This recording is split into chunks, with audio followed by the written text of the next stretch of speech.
President Trump accepting the resignation of his national security advisor, retired Lieutenant General Michael Flynn, and then immediately blasting the leaks that brought the general down. Papers are being leaked, things are being leaked. It's criminal action, criminal act, and it's been going on for a long time before me, but now it's really going on. I think it's very, very unfair what's happened to General Flynn, the way he was treated, and the documents and papers that were illegally, I stress that, illegally leaked. It's criminal, it's illegal. So what are the potential consequences for those people who are responsible for these leaks? Here to discuss is Fox News senior judicial analyst, Judge Andrew Napolitano. It's a very unhappy state of affairs in the federal government right now. So here's the background. General Flynn, his last job in the military was the head of the Defense Intelligence Agency, military spies. Yep. General Flynn's career was spying. He knew when he was on the phone with the Russian ambassador that American spies were listening to everything he said. He knew it. It was absolutely standard operating procedure. But he thought he was being listened to by patriots. He didn't think he was being listened to by people who would try to undermine the presidency of Donald Trump and destroy the most important person in his national security entourage by leaking to the public or leaking to enough people in the government exactly what they heard. So we now have a state of affairs where we have professional spies in the intelligence community who can turn on or off information to the President of the United States, who can decide what to give him and what to keep from him, decide what to reveal and what to keep secret, and basically are a shadow government in an effort to control and frustrate the President. What the President just said about those illegal leaks is 100% correct.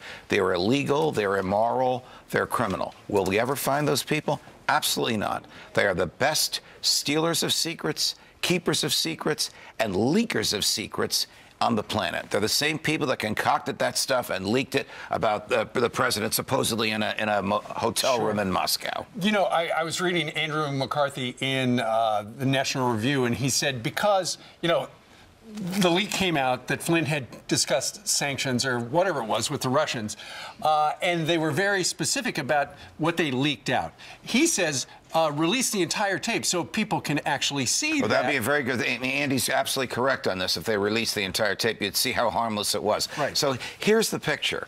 Barack Obama imposes sanctions on the Russians around Christmas time. He has less than a month to go in his presidency. And Donald Trump's soon-to-be national security advisor, General Flynn, calls up the Russian ambassador and basically says, we will probably look at this differently in another month.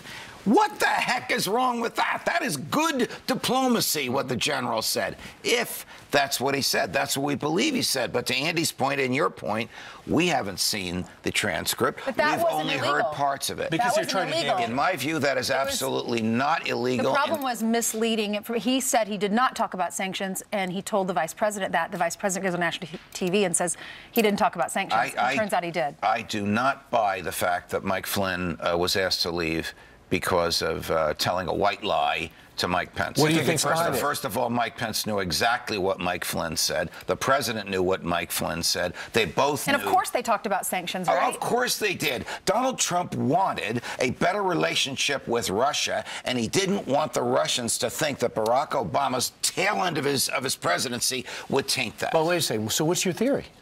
My theory is that the people in the intelligence community feared Mike Flynn because he was one of them and knew too much about them and knew about their sources and methods, and they wanted a different person in there. Guess what? They're getting a guy just as tough, not as steeped in the spy craft, but just as tough and just as loyal to Donald Trump. Judge, if they want to figure out who's leaking, can't the president just meet with one person in the intelligence community that he trusts to get all this information? Versus 50 or whatever? It's a lot more complex than that. You have members of the Intelligence Committee who say they don't trust the President of the United States. Yeah. You know what? If you don't trust your boss and you can't work for your boss, get another job. We have one president. The Intelligence community works for him. They don't work for each other. And now we find out, according to the Wall Street Journal today, that the intel community is not being candid with the president and not telling him all the information. Now, how can that happen? How dangerous is that? How will the president know what they are not telling him? And how will he be able to make executive decisions based on If he doesn't have all the facts, how can he make the decisions? These are all questions that are going through the president's head probably at this very moment. He has the courage and the stamina to address this, but he's got some heads have to roll. And guess what?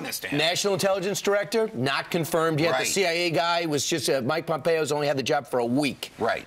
So a lot of this is at Chuck Schumer's feet because of the slowness with which the president's nominees are being confirmed. But much of it is part of the attitude in the intelligence community that the president doesn't control them, they control him. And that is not consistent with the Constitution or the laws or what the people of the United States are entitled to. Well, what the Wall Street Journal says is they can't trust the president, somebody in the intel community, and so they're not giving him all the information because they're worried that somebody's going to leak it to the Russians. There's that Russian narrative again. Correct. The biggest leakers are those who want to harm the president by selectively releasing information to make him look bad or to separate him from a good and decent, experienced patriot like General Flynn. The president did get some good news. Fox News poll shows that it looks like most of the American people are for the nomination and expect Gorsuch to get through as the next Supreme Court justice. Judge Gorsuch is really impressing even Democrats, some of whom are struggling for ways to vote against him, and they can't think of any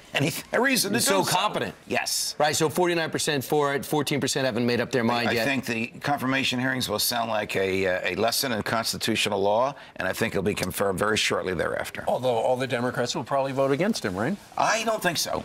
I don't think so. I think some Democrats are saying it's a good and decent man. I may not agree with him on everything, but this is the type of intellectual honesty and political indifference. He doesn't care about the political outcome because he's not in the political branches of the government that we want on the court. And they want 60 votes because they don't want the president being a nuclear option because they know the president will do whatever it takes to get him confirmed. Mitch McConnell thinks he has 59, so I think they're going to get the 60th. All right. We'll see.